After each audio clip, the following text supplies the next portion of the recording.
Hello Primary 4. Untuk tematik term ini kita akan membahas tentang pahlawanku. Nah, untuk minggu ini Miss Dwi akan menyediakan video mengenai kerajaan-kerajaan yang ada di Indonesia. Di Google Meet kita sudah membahas tentang kerajaan-kerajaan yang ada di Indonesia. Seperti contohnya di buku ini di halaman 5. Di sini kalian sudah mengetahui kerajaan-kerajaan apa saja yang ada di Indonesia. Contohnya Sultan Iskandar Muda, kerajaan Aceh. Di Aceh ini adalah kerajaan Islam.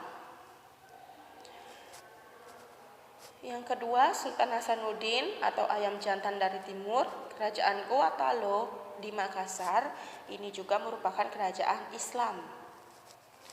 Yang ketiga, Raja Balapu Tradewa, kerajaan Sriwijaya di Palembang, ini kerajaan Hindu-Buddha. Selanjutnya, Prasasti Ciarutan, peninggalan kerajaan Tarumanegara, kerajaan Tarumanegara. Ini ada di Bogor, yaitu kerajaan Hindu-Buddha. Majapahit yang nama rajanya Mahapati Gajah Mada dan Raja Hayam Wuruk adalah juga kerajaan Hindu-Buddha. Selain kerajaan-kerajaan ini, ada beberapa nama kerajaan lagi, kerajaan Islam dan kerajaan Hindu-Buddha. Kerajaan Islam yaitu ada kerajaan Samudra Pasai, yang kedua kerajaan Demak, yang ketiga kerajaan Aceh, yang keempat kerajaan Islam Banjar, yang kelima kerajaan Mataram Islam, yang keenam kerajaan Pajang, yang ketujuh kerajaan Cirebon. Itu yang barusan Miss jelaskan, yang barusan Miss katakan, yang baru saja Miss jelaskan itu adalah kerajaan Islam di Indonesia. Selanjutnya kerajaan Hindu-Buddha yang ada di Indonesia, yaitu kerajaan Sriwijaya, kerajaan Singosari, kerajaan Majapahit, kerajaan Pajajaran, kerajaan Kediri, kerajaan Mataram Kuno, dan kerajaan Kutai. Untuk kalian dapat mengetahuinya juga, kerajaan tertua, the oldest in Indonesia, oldest empire in Indonesia, kerajaan tertua di Indonesia adalah kerajaan Kutai. Kerajaan Kutai yaitu kerajaan Hindu-Buddha.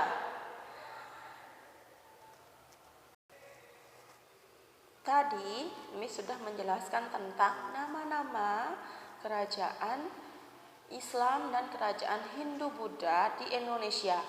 Sekarang Miss akan membahas tentang Mahapati Gajah Mada yang berasal dari kerajaan Majapahit. Nah, ini adalah Mahapati Gajah Mada.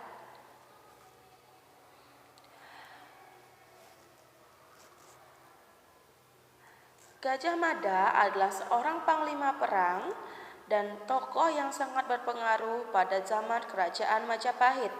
Saat remaja, ia merupakan seorang pemuda yang mempunyai keahlian bela diri dan sangat hebat serta berilmu tinggi.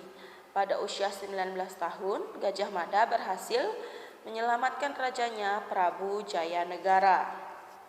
Oleh karena kecakapannya, pada tahun 1319 ia diangkat sebagai Patih Kahuripan. 2 tahun kemudian ia diangkat sebagai Patih Kediri. Pada tahun 1329,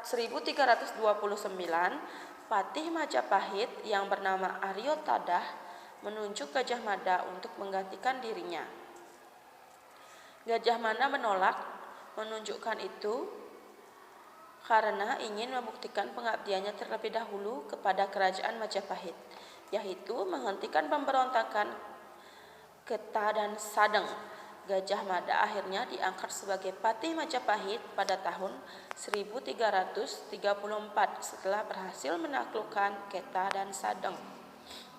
Pada tahun 1336, Gajah Mada mengucapkan Sumpah Palapa, yaitu janji bahwa ia tidak akan memakan buah palapa, sejenis rempah-rempah, bila belum berhasil menguasai pulau-pulau di Nusantara. Perjuangan Gajah Mada mencapai puncaknya pada zaman pemerintahan Prabu Hayam Wuruk pada tahun 1350 sampai 1389. Pada masa itu, Majapahit mencapai keemasannya. Dari kitab Kertagama dapat diketahui bahwa daerah kekuasaan Majapahit hampir sama luasnya dengan wilayah Indonesia yang sekarang. Bahkan pengaruh kerajaan Majapahit sampai ke negara-negara tetangga. Dari cerita ini, Gajah Mada itu mempunyai sumpah yang bernama Sumpah Palapa. Gajah Mada mengucapkan Sumpah Palapa, yaitu janjinya bahwa ia tidak akan memakan buah palapa, sejenis rempah-rempah, bila belum berhasil menguasai pulau-pulau di Nusantara. Nah, setelah dia berhasil menguasai pulau-pulau di Nusantara, barulah dia mau menjadi Mahapati di Kerajaan Majapahit. Sekian penjelasan tentang kerajaan-kerajaan yang ada di Indonesia, khususnya kerajaan Hindu-Buddha. Next pertemuan minggu depan kita akan membahas tentang kerajaan Islam. Untuk tugas-tugasnya kalian akan Miss upload di Google Classroom. Terima kasih.